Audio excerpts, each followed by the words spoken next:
Hello students, एक बार फिर आपका स्वागत है आपके अपने YouTube channel smart study classes पर। प्यारे बच्चों, इससे लास्ट वीडियो के अंदर हम आपको क्लास 12 का चैप्टर नंबर 10 सदिश बीजगणित की एक्सरसाइज 10.2 को पूर्ण रूप से समाप्त करा चुके थे। आशा करते हैं कि वो एक्सरसाइज आपको अच्छी समझ में आ गई होगी।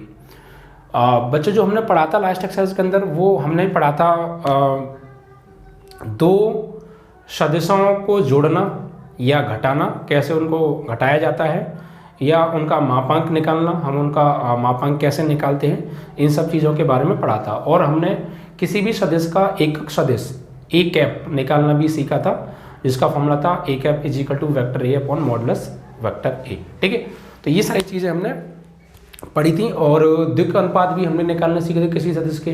द्विक अनुपात cos alpha, cos beta, cos gamma क्या होते हैं। और हमने एकक सदिश के बारे में भी पढ़ा था, एक्स एक्सिस, वाई एक्सिस और जेड एक्सिस के सापेक्ष एकक सदिश आई, जे और के होते थे, जो एकांक लंबाई के होते थे ना।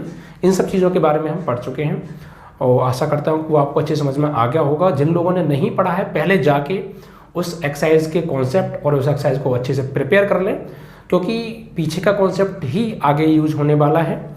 और इस एक्सरसाइज का भी अपना एक अलग कॉन्सेप्ट है, तो उसके बारे में आज हम बात करेंगे। ठीक है, तो बेसिकली जो बात करेंगे वो आज एक्सरसाइज हम 10.3 के बेसिक कॉन्सेप्ट के बारे में ही बात कर पाएंगे। ठीक है बच्चों, और पीछे वाले कॉन्सेप्ट को आप जरूर देख लीजिएगा, क्योंकि ये कॉन्सेप्ट आपको तभी समझ में आएगा जब आपको पिछला कॉन्सेप्ट आपने पढ़ लिया होगा। तो ठीक है, तो आप उसको जाके अच्छे से प्रिपेयर कर लीजिएगा। बेसिकली जो इस एक्सरसाइज में हम पढ़ने वाले हैं बच्चों, वो पढ़ने वाले हैं सदिशों के अदिश गुणन के बारे में, यानी डॉट प्रोडक्ट ऑफ स्केलर। ठीक है, तो बच्चों किसी भी सदिश का हम जो गुणा करते हैं, किन्हीं भी वेक्टर्स का हम जब गुणा करते हैं तो हम बच्चों दो तरीके से करते हैं। एक तो बच्चों होता है बच्चों डॉट प्रोडक्ट, जिसको हम स्केलर प्रोडक्ट कहते हैं। ठीक है बच्चों, और एक होता है बच्चों क्रॉस प्रोडक्ट। दो तरीके से हमने सदिशों के गुणनफल को डिवाइड किया है। तो पहले हम पढ़ेंगे बच्चों दो सदिशों के डॉट प्रोडक्ट के बारे में। ठीक है, अदिश गुणन के बारे में। इसको अदिश गुणन क्यों कहा जाता है बच्चों? क्योंकि जब दो सदिशों का हम गुणा करते हैं तो हमें एक स्केलर क्वांटिटी मिलती है, एक अदिश राशि हमें मिलती है। तो डॉट प्रोडक्ट जब हम करेंगे किन्हीं भी सदिशों का, तो हमें एक स्केलर राशि प्राप्त होगी। इसको हम इसे डॉट प्रोडक्ट कहते हैं, स्केलर का। ठीक है बच्चों, और वेक्टर्स का दो सदिशों का गुणा हम जब डॉट प्रोडक्ट के हिसाब से करेंगे तो हमें एक अदिश राशि प्राप्त होगी। ठीक है, और क्रॉस प्रोडक्ट में क्या होता है बच्चों, दो सदिशों का जब हम क्रॉस प्रोडक्ट करते हैं तो वहाँ हमें एक सदिश प्राप्त होता है। जबकि डॉट प्रोडक्ट जब करते हैं किन्हीं दो सदिशों का तो हमें एक स्केलर राशि प्राप्त होती है, एक अदिश राशि प्राप्त होती है। ठीक है, तो इसलिए डॉट प्रोडक्ट के बारे में हम आज बात करने वाले हैं। ठीक है, दो सदिशों का अदिश गुणन।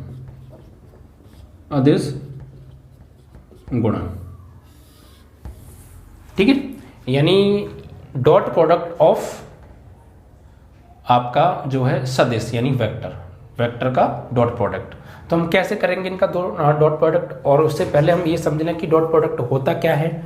ठीक है, अदिश गुणन होता क्या है, तो उसके बारे में अगर हम बच्चों बात करें, इसको अगर हम किस तरीके से परिभाषित करेंगे, तो बच्चों इसके लिए हमें लिखना पड़ेगा कि माना वेक्टर ए व वेक्टर बी दो अशून्य सदिश हैं, अशून्य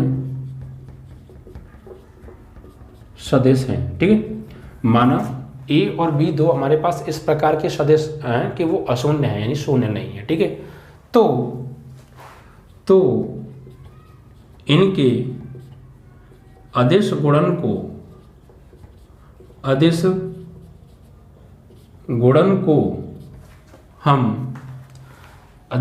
को vector A dot vector B से प्रदर्शित करेंगे। ठीक है, यानी अगर हमारे पास दो स्केलर हैं, दो वेक्टर हैं, वेक्टर ए और वेक्टर बी। ठीक है, और ये दोनों कैसे हैं, अशून्य हैं, तो इनके जब गुणनफल करेंगे हम, डॉट प्रोडक्ट करेंगे, तो उसको कैसे लिखेंगे, vector A dot vector B से लिखेंगे। ठीक है बच्चों, तथा इसे परिभाषित किससे करेंगे बच्चों, परिभाषित हम करेंगे vector A dot vector B is equal to vector A का मॉडुलस, वेक्टर ए परिमाण और वेक्टर बी का परिमाण कॉस थीटा से बच्चों ये। ठीक है, यानी दो सदिशों का डॉट प्रोडक्ट उन दोनों सदिशों के परिमाणों के गुणनफल इनटू कॉस उन दोनों के बीच में बने कोण की कॉस वैल्यू के गुणनफल के बराबर होता है। ठीक है, दो सदिशों का डॉट प्रोडक्ट जो होता है वो बराबर होता है उन्हीं दोनों सदिशों की मापांक वैल्यू का गुणनफल और उन दोनों सदिशों के बीच बने कोण की कॉस वैल्यू के गुणनफल के। यानी vector A dot vector B is equal to vector A का परिमाण mod vector A, vector B का परिमाण mod vector B into cos theta. Theta क्या है बच्चों, यहाँ पर जो थीटा है बच्चों, थीटा वेक्टर ए व वेक्टर बी के बीच का कोण है। ठीक है, जो भी इनके बीच में एंगल बनेगा वो एंगल है। ठीक है बच्चों, अब जैसे मान लीजिए कि मेरे पास एक सदिश है बच्चों, ये मान लीजिए वेक्टर ए है और ये वेक्टर बी है। ठीक, और इनके बीच में ये थीटा कोण बन रहा है। ठीक, तो हम इसको कैसे लिखेंगे, यानी vector A dot vector B बराबर modulus vector A dot modulus vector B और ये थीटा, तो इसलिए यहाँ पर कॉस थीटा हो गया। सही है, इस तरीके से ये फॉर्मूला आपका निकल के आया एक तरीके से। तो अब बच्चों यहाँ से कुछ केसेस बनेंगे। केसेस कैसे बनेंगे, जैसे अब ये जो एंगल है इनके बीच में थीटा बना है। अब थीटा की जगह तो कुछ भी हो सकता है, एंगल 0 डिग्री भी हो सकता है, एंगल 90 डिग्री भी हो सकता है, एंगल 180 डिग्री भी हो सकता है, एंगल 30 डिग्री भी हो सकता है, एनीथिंग। तो एंगल्स तो समथिंग कुछ भी हो सकते हैं जो भी हमें गिवन होगा। तो बच्चों अगर यहाँ पर कुछ केसेस बनेंगे, अगर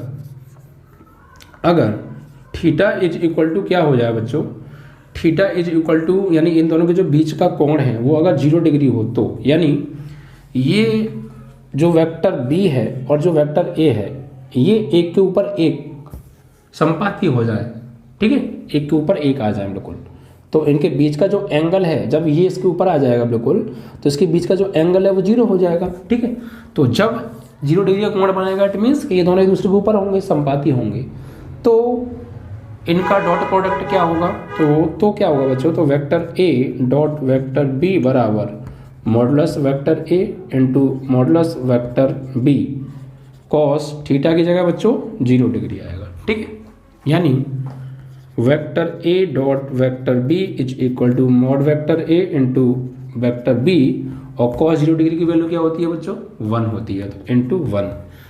अगर थीटा दोनों सदिशों के बीच में कोण 0 डिग्री का बन रहा है तो उनका जो डॉट प्रोडक्ट होगा तो वो vector A dot vector B is equal to उन सदिशों के मापांक के गुणनफल के बराबर होगा। यानी ये कंडीशन निकल के आपकी आ जाएगी। यानी जब दो सदिशों के बीच का कोण theta is equal to 0 degree हो तो उन सदिशों का dot product vector A dot vector B is equal to उन सदिशों के मापांक के गुणनफल के बराबर होगा, यानी mod vector A into mod vector B के। ठीक है, या फिर बच्चों, या फिर अगर एंगल आपका यदि if theta is equal to 90 degree हो जाए, कब, जब ये दोनों सदिश एक दूसरे पर लंबवत हों, यानी इस तरीके से ये वेक्टर बी और ये आपका हो जाए वेक्टर ए, ये वेक्टर बी, तो इनके बीच का जो कोण है वो कितने का हो जाएगा, 90 हो जाएगा। जब दोनों सदिश एक दूसरे पर लंबवत हों तब इनके बीच का जो कोण होगा वो कितने का होगा, थीटा इज इक्वल टू 90 होगा। तो इन डॉट प्रोडक्ट के कंडीशन क्या निकल के आएगी बच्चों, तो फिर होगा vector A dot vector B is equal to mod vector A into mod vector B cos theta, और थीटा की वैल्यू 90 डिग्री। तो it means that students A dot B is equal to vector A dot vector B is equal to mod vector A into mod vector B into cos 90 की value क्या होती है बच्चों, 0 degree. तो it means vector A dot vector B is equal to 0 आता है। ठीक है, यानी जब दो सदिश एक दूसरे पर लंबवत होते हैं तो उनका जो डॉट प्रोडक्ट होता है वो 0 के बराबर होता है। कैसे होता है वो आप समझ गए, ऐसे होता है। ठीक है, तो ये कभी कभी प्रूफ करने को आता है कि सिद्ध करो कि दो सदिश लंबवत हैं। बहुत बार क्वेश्चन पूछा जाता है ये बोर्ड एग्जाम में बच्चों, बहुत बार मैंने देखा है ये क्वेश्चन कि सिद्ध करो कि दो सदिश दे रखे होंगे आपको वेक्टर ए और वेक्टर बी, और कहेंगे कि सिद्ध करो कि ये दोनों सदिश एक दूसरे पर लंबवत हैं। या फिर ये भी कह सकते हैं कि 3 सदिश दे देंगे और वो ये कहेंगे कि सिद्ध करो ये तीनों जो सदिश हैं ये किसी समकोण त्रिभुज के शीर्षों को रिप्रेजेंट करते हैं। तो तब उनको प्रूफ करने के लिए इसी की आवश्यकता पड़ेगी आपको कि दो सदिश लंबवत होंगे। इट मीन्स समकोण त्रिभुज अगर हमें प्रूफ करना है तो अगर कोई दो सदिश अगर हम एक दूसरे पर लंबवत प्रूफ कर दें तो वो समकोण त्रिभुज बन जाएगा। तो हम वहाँ पर यही कंडीशन यूज करेंगे कि जो हमें सदिश दे रखे होंगे ए बी और सी, उन तीनों का हम डॉट प्रोडक्ट निकालेंगे दो दो करके। अगर किन्हीं दो का dot product A dot B या बी डॉट सी या सी डॉट ए, किसी दो का डॉट प्रोडक्ट अगर 0 आ जाएगा तो it means we can say vector A dot vector A and vector B are perpendicular, same एक दूसरे पर, मतलब ईच अदर। इट मीन्स कि अगर दोनों का डॉट प्रोडक्ट 0 आ जाएगा तो हम कह सकते हैं कि पहला सदिश दूसरे सदिश पर क्या है, लंबवत है। यानी दोनों एक दूसरे पर क्या है, परपेंडिकुलर है, लंबवत है। ठीक है, क्योंकि आप समझ गए कि अगर दो सदिशों के बीच में 90 का कोण बन रहा है तो it means vector A dot vector V is equal to modulus A into modulus B cos theta, और कॉस 90 यहाँ पे लग जाएगा क्योंकि थीटा की वैल्यू 90 है तो 0 आ जाएगा। तो इस तरीके से यहाँ से 0 का मल्टीप्लिकेशन में सब 0 हो गया। तो vector A dot vector V is equal to क्या होता है, 0 होता है। तो आप इसको डायरेक्ट भी याद कर सकते हैं, रिजल्ट भी आप कैसे आया तो आप निकाल भी सकते हैं। ठीक है, या फिर बच्चों या फिर आपका एंगल, यदि एंगल आपका, ये तो पहला केस था आपका, ठीक है, ये दूसरा केस था, ये तीसरा केस है। यदि बच्चों theta is equal to 180 degree हो, यानी दोनों सदिश एक दूसरे के जस्ट अपोजिट हो जाए, कुछ इस तरीके से कि ये वेक्टर आपका हो गया v, ठीक है, और ये वेक्टर हो गया आपका a। तो इनके जो बीच का एंगल है वो कितना होगा, between angle vector a and vector b 180 degree. ठीक है, ऐसी स्थिति अगर बन जाती है तो फिर क्या होगा बच्चों, तो इनका dot product vector a dot vector b is equal to modulus vector a into modulus vector b is equal to cos into cos 180 degree बच्चों। और कॉस 180 डिग्री की जो वैल्यू होती है बच्चों वो -1 होती है। कितनी होती है, -1। आप निकाल भी सकते हैं इसको ब्रेक करके। कॉस 180 को आप लिखेंगे कॉस 90 प्लस 90, तो कॉस 90 प्लस थीटा, सेकंड में बड़ा, सेकंड में कॉस होता नहीं है तो माइनस का सिंबल आएगा, और साइन चेंज, कॉस चेंज हो जाएगा साइन में, तो साइन 90, और साइन 90 की वैल्यू 1 और माइनस पहले से है तो -1 आ जाएगा इस तरीके से। ठीक है, तो vector A dot vector B is equal to mod vector A into mod vector B, और कॉस 180 की वैल्यू -1, यानी vector A dot vector B is equal to negative vector A dot vector B. ठीक है, ये इस तरीके से। तो कुछ एंगल्स थे, अब एंगल्स मैंने आपको 0 पे दिखा दिया, 90 पे दिखा दिया, 180 पे दिखा दिया। आपको 35 दे रखा होता है तो कोई दिक्कत नहीं है, जो भी कुल मिला के वैल्यू होगी इसकी वो वैल्यू हम यहाँ पर पुट कर देंगे। ठीक है, और जो भी कंडीशन निकल के आएगी आपका आंसर हो जाएगा। ठीक है, चलिए, तो ये कुछ कंडीशंस थे, कुछ केसेस थे इस फॉर्मूले पर A dot vector A dot vector B is equal to modulus vector A into vector B cos theta के ऊपर। ठीक है, यहाँ से बच्चों हम अगर चाहें तो यहाँ तो हमें एंगल गिवन है तो हम vector A dot vector B निकाल रहे हैं। हम चाहें तो इसी फॉर्मूले की मदद से हम इन दो सदिशों के बीच का कोण भी ज्ञात कर सकते हैं। कैसे, देखिए, इसी फॉर्मूले की मदद से, यानी वेक्टर ए और वेक्टर बी के बीच का कोण अगर निकालने को वो कहे तो उस फॉर्मूले को भी हम यहीं से फाइंड आउट कर सकते हैं। वो कैसे, देखिए बच्चों यहीं पे आइए, vector A dot vector B is equal to modulus vector A into modulus vector B cos theta. तो यहाँ से आप कॉस थीटा की वैल्यू निकाल लीजिए, तो इन दोनों को हमें डिवाइड में भेजना पड़ेगा, यानी vector A dot vector B upon mod vector A into mod vector B is equal to cos theta. ठीक है, यानी cos theta is equal to vector A dot vector B upon mod vector A into mod vector V. तो ये angle हम यहाँ से ज्ञात कर लेंगे अगर हमें दो सदिशों का डॉट प्रोडक्ट दिया हो और उनका मापांक अगर हमें दे रखा हो, तो हम उन दो सदिशों के बीच का कोण भी ज्ञात कर सकते हैं इस फॉर्मूले की मदद से। तो आप इसको भी अच्छे से प्रिपेयर कर लीजिएगा। काफ़ी क्वेश्चंस यहाँ से बनते हैं कि दो सदिश आपको दे देंगे, वेक्टर ए और वेक्टर बी, और उनके बीच का एंगल आपसे पूछेंगे, तो आप यही फॉर्मूला लगाएंगे cos theta is equal to vector A dot vector B upon modulus vector A into modulus vector V. ठीक है बच्चों, तो ये है। अब बच्चों एक नया कॉन्सेप्ट और आता है यहाँ से थोड़ा सा, ये एक कॉन्सेप्ट था आपका, ठीक है।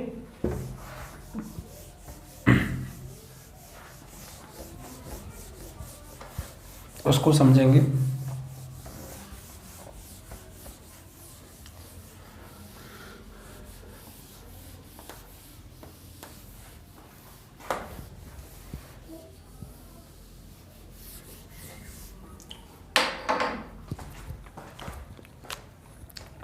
यहां पर आप बात करेंगे बच्चों हम dot product of unit vectors, यानी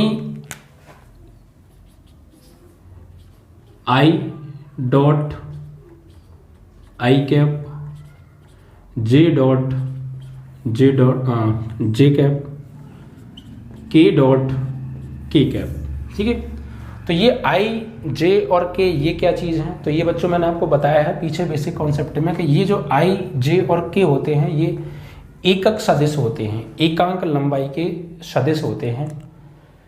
आई जो होता है एक्स एक्सिस पर होता है, वाई एक्सिस पर जे होता है और जेड एक्सिस पर के होता है। ठीक है बच्चों, तो ये आई जे के जो होते हैं इनके बीच का जो डॉट प्रोडक्ट है वो क्या रिजल्ट देगा उसके बारे में हम बात करेंगे। ठीक है, तो ये तो आप जानते हैं 3D में बच्चों हमने बताया भी था कि एकक लंबाई के तीन सदिश एक्स एक्सिस वाई एक्सिस और जेड एक्सिस पर ये ओ है, तो ये जो है आई को डिनोट करता है, ये जे को डिनोट करता है और ये के को डिनोट करता है।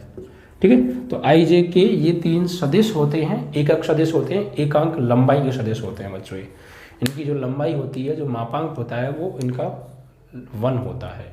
ठीक है, तो अब बच्चों इनके बीच का अगर हम बात करें कि आई डॉट आई, जैसे हमने निकाला दो सदिश थे हमारे पास vector A dot vector B, तो क्या था ये सामने लिखा है फॉर्मूला मॉड वेक्टर ए और mod vector B cos theta, और जो थीटा था वो क्या था इन दोनों के बीच का कोण, और ये क्या है, ये इनकी इसके परिमाण हैं, इनकी लंबाई को डिनोट कर रहे हैं, इनकी मापांक हैं, इनकी मॉडुलस वैल्यू है। ठीक है, तो कैसे बच्चों, अब ऐसे ही इसी प्रकार अगर हम निकालें आई डॉट आई का, भाई एक सदिश आई है और आई का आई के साथ ही अगर हम डॉट प्रोडक्ट निकालें, जैसे यहाँ पर मैंने आपको एक फॉर्मूला और हो सकता है कि यहाँ पर हमने ए का निकाला है बी के साथ, अगर वेक्टर ए का डॉट प्रोडक्ट निकालें वेक्टर ए के साथ में ही, तो क्या होगा mod vector A into mod vector फिर से ए कॉस और थीटा।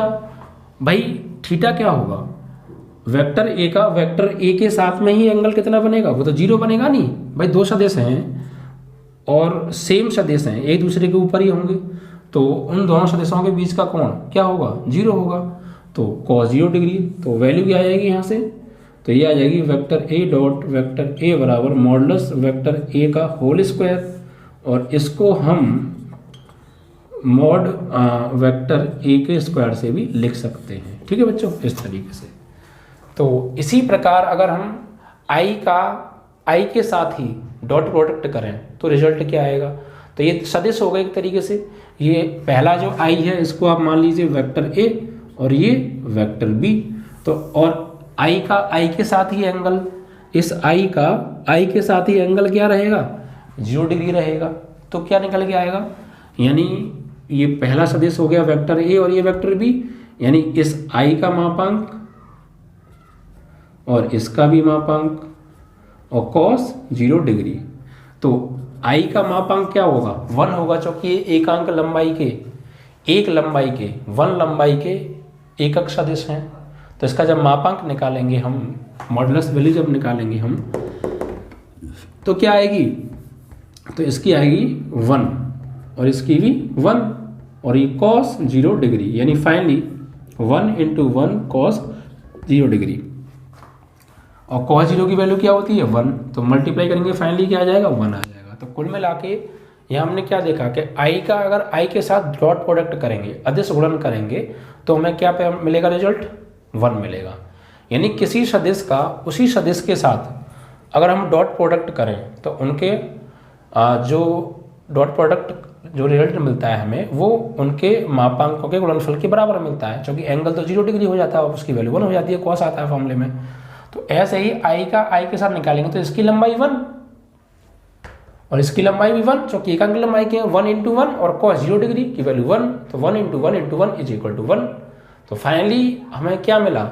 हमें ये पता चला कि अगर हम किसी एकक सदिश का उसी सदिश के साथ डॉट प्रोडक्ट करें तो क्या निकल के आएगा? 1 आएगा। ऐसे ही अगर हम जे का जे के साथ करेंगे बच्चों, तो जे का जे के साथ जो एंगल बनेगा वो 0 डिग्री बनेगा, और ये एकांक लंबाई का है, इसीलिए इसका मापांक यानी 1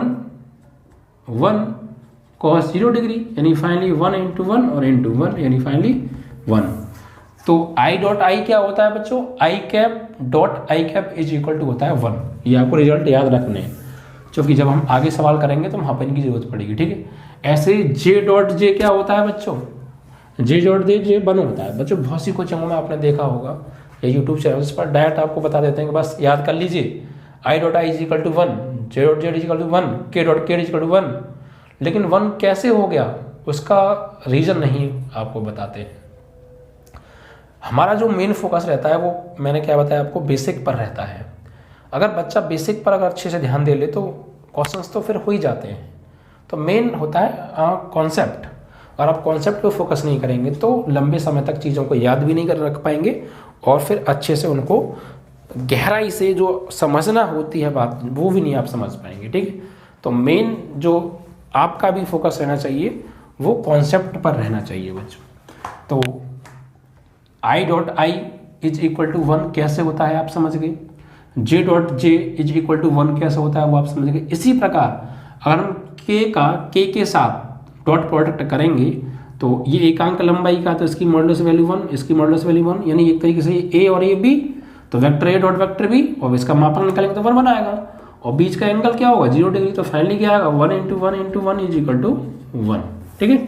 तो यहाँ से आपको 3 रिजल्ट मिले, क्या कि आई कैप डॉट आई कैप = 1 होता है, जे कैप डॉट जे कैप = 1 होता है, और के कैप डॉट केप कैप = 1 होता है। ये आपको रिजल्ट्स आने चाहिए, लर्न होने चाहिए, ठीक है। अगर बच्चों हमने यहाँ आई का आई के साथ, जे का जे के साथ, के साथ किया, अगर आई का जे के साथ करें ठीक है, यानी I dot I cap dot J cap या J cap dot K cap या के कैप डॉट आई कैप निकालें तो रिजल्ट क्या आएंगे। तो बच्चों मेनली हम जिन भी 2 सदिशों का डॉट प्रोडक्ट कर रहे हैं, मेन है कि अगर हमें उनके बीच का एंगल्स पता हो, एंगल का पता होना आवश्यक है। तो यहाँ हमने देखा था आई का आई के साथ, तो आई के आई के साथ जो एंगल बना था वो 0 बना था, बट यहाँ पे आई का जे के साथ, जे का के साथ, के का आई के साथ, ठीक है। तो इसके लिए बच्चों मैं आपको बता दूं कि ये जो तीनों सदिश एक्सिस होती हैं, यहाँ पर 3D में जो एक्सिस होती हैं, एक्स एक्सिस, वाई एक्सिस और जेड एक्सिस जो होती हैं, ये आपकी हो गई एक्स एक्सिस, ठीक है, ये हो गई आपकी वाई एक्सिस एंड ये हो गई आपकी जेड एक्सिस। तो ये तीनों जो एक्सिस होती हैं बच्चों, ये एक दूसरे पर परपेंडिकुलर होती हैं, यानी एक दूसरे पर लंबवत होती हैं, यानी तीनों के बीच में जो एंगल बनता है वो 90 डिग्री का बनता है, ठीक है। तीनों के बीच तीनों एक्सिस जो होती हैं, यानी ये जो एक्सिस है ये, और इसकी हम बात करें तो इनके बीच का जो कोण बनेगा वो 90 बनेगा। अगर हम इन दोनों के बीच के बात करें तो इन दोनों के बीच का जो एंगल बनेगा एक्स एक्सिस और वाई एक्सिस जो होती है दूसरे पर, ये भी लंबवत होती है, और जेड एक्सिस और एक्स एक्सिस भी एक दूसरे पर क्या होती है बच्चों, ये लंबवत होती है। यानी ये तीनों इस तरीके से होती हैं कि तीनों में से कोई दो को अगर हम ले लें, एक्सिस और वाई एक्सिस को ले लें, या वाई और जेड को ले लें, जेड या एक्स को ले लें, तो तीनों के बीच का जो एंगल बनता है वो 90 डिग्री का बनता है। ठीक है बच्चों, तो यहाँ पर अगर हम बात करेंगे आई और जे, तो ये आपका आई को डिनोट करेगा, ये आपका जे को डिनोट करेगा, और ये आपका के को डिनोट करेगा। तो आई और जे के बीच की अगर हम बात करें तो आई और जे के बीच की जब निकालेंगे तो ये दोनों तो हैं तो एकांक लंबाई के, दोनों कितनी लंबाई के हैं, ये दोनों एकांक लंबाई के हैं आई और जे। तो आई का मापक निकालेंगे तो वो भी बनाएगा, और जे का मापक निकालेंगे तो वो भी बनाएगा, क्योंकि ये एकक लंबाई के एकांक सदिश हैं। इसलिए मॉडुलस ये एक तरीके से वेक्टर ए हो गया, ये वेक्टर बी हो गया।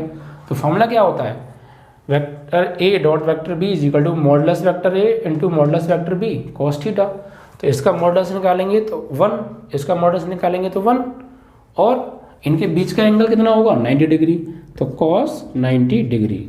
तो फाइनली 1 इंटू 1 और इंटू कॉस 90 की वैल्यू होती है 0, तो फाइनली रिजल्ट क्या आ जाएगा, 0 आ जाएगा। इट मीन्स कि आई डॉट जे, यानी आई और जे का जो डॉट प्रोडक्ट होता है, जो अदिश गुणन होता है, वो क्या होता है बच्चों, 0 होता है।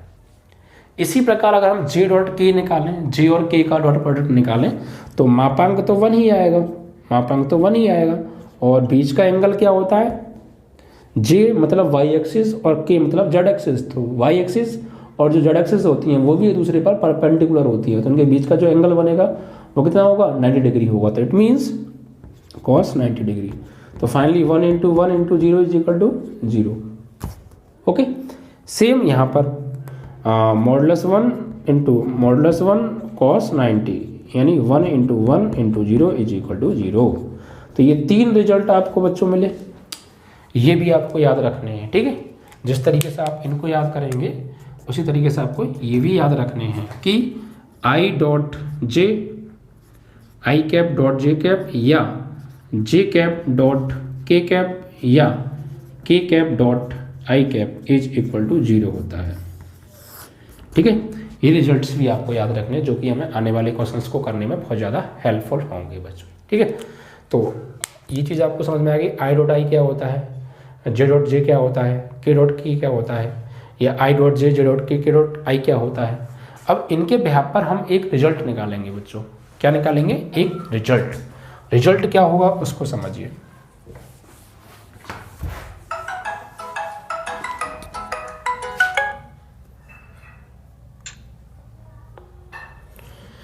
देखिए बच्चों, रिजल्ट क्या है, रिजल्ट को आप समझ लीजिए, क्योंकि रिजल्ट हमें बहुत काम आने वाला है।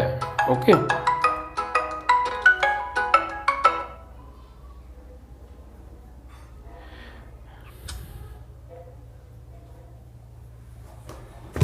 देखिए बच्चों, रिजल्ट क्या है।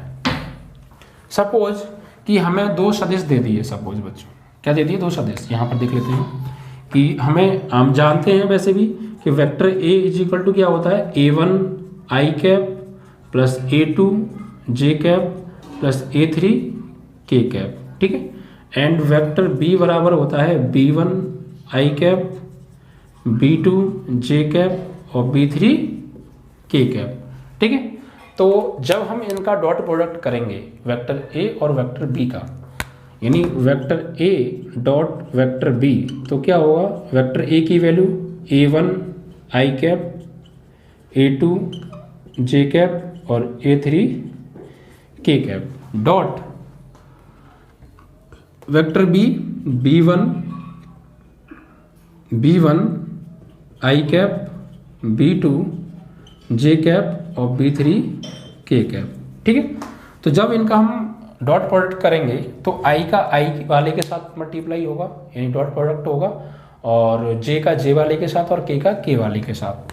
तो इस तरीके से रिजल्ट निकल के आएगा, vector A dot vector B is equal to इसका इसके साथ, तो A1 का B1 में तो A1 B1, और आई डॉट आई कैप का आई के साथ, तो आई कैप डॉट आई कैप क्या होगा बच्चों, 1 होता है या नहीं होता है। अभी मैंने बताया आपको i dot dot I cap, यानी आई और आई का dot product is equal to 1 होता है। तो यहाँ पर जब A1 का करेंगे B1 के साथ तो A1 B1, और आई कैप का डॉट प्रोडक्ट करेंगे आई के साथ तो क्या होगा इंटू 1, फिर प्लस इसी प्रकार जे वाले का जे वाले के साथ में, तो A2 का B2 के साथ करेंगे तो A2 B2, और जे कैप का डॉट प्रोडक्ट करेंगे जे कैप के साथ तो क्या आएगा इंटू 1। इसी प्रकार थर्ड वाले के साथ यानी के वाले का के साथ, तो A3 का करेंगे B3 में और के कैप का के कैप के साथ तो क्या आएगा 1। यानी finally vector A dot vector B is equal to होता है A1 B1 plus A2 B2 plus A3 B3। ये रिजल्ट आपको याद रखना है, ठीक है। दो सदिशों का डॉट प्रोडक्ट निकालते हैं वेक्टर ए का और वेक्टर बी का, तो हमें जो रिजल्ट मिलता है vector A dot vector B is equal to A1 B1 plus A2 B2 plus A3 B3 मिलता है, ठीक है बच्चों। अब इसके आधार पर हम जो ये वाला फॉर्मूला था, ठीक है, ये इसको भी सॉल्व कर सकते हैं, क्योंकि बच्चों हम जानते हैं कि वेक्टर ए बराबर ये है, वेक्टर बी बराबर ये है, तो vector A dot vector B क्या मिलेगा हमें, ये मिलेगा, ठीक है। और जब इनका हम मापांक निकालेंगे तो मॉड वेक्टर ए बराबर क्या होता है, इसका अंडर रूट में A1 square plus A2 square plus A3 square. इसी प्रकार बी का निकालेंगे तो मॉड वेक्टर बी बराबर क्या आता है बच्चों, अंडर रूट में B1 square plus B2 square plus B3 square. ये सारी चीज़ें मैं आपको लास्ट वीडियो लेक्चर के अंदर समझा चुका हूँ और बता चुका हूँ और उसके ऊपर क्वेश्चंस भी करा चुका हूँ, ठीक है। तो ये चीज़ क्लियर। तो हमें क्या था कि एक सदिश दिया था वेक्टर ए एंड एक सदिश दिया था वेक्टर बी, हमने दोनों का डॉट प्रोडक्ट निकाला vector A dot vector B, तो हमें रिजल्ट मिला A1 B1 plus A2 B2 plus A3 B3 and इनकी जब हमने मॉडुलस यानी मापांक यानी परिमाण यानी इनकी लंबाई निकाली तो mod vector A is equal to under root में A1 square plus A2 square plus A3 square and mod vector B is equal to under root में B1 square plus B2 square plus B3 square आ गया, ठीक है। अब इसको अगर हम यहाँ फॉर्मूले पे लगाएं तो एक नया रिजल्ट बनेगा बच्चों, cos theta is equal to, वो रिजल्ट क्या होगा बच्चों, तो वो रिजल्ट होगा कि cos theta is equal to vector A dot vector B. तो what is the value of vector A dot vector B, तो vector A dot vector B is equal to A1 B1 plus A2 B2 and plus A3 B3। तो यहाँ पर vector A dot vector B की जगह पर हम यहाँ पर लगा सकते हैं A1 B1 plus A2 B2 plus A3 B3 and divide by modulus vector A and modulus vector B. तो मॉडुलस वेक्टर ए की वैल्यू क्या है बच्चों, ये है अंडर रूट में A1 square plus A2 square plus A3 square into B1 square plus B2 square plus B3 square.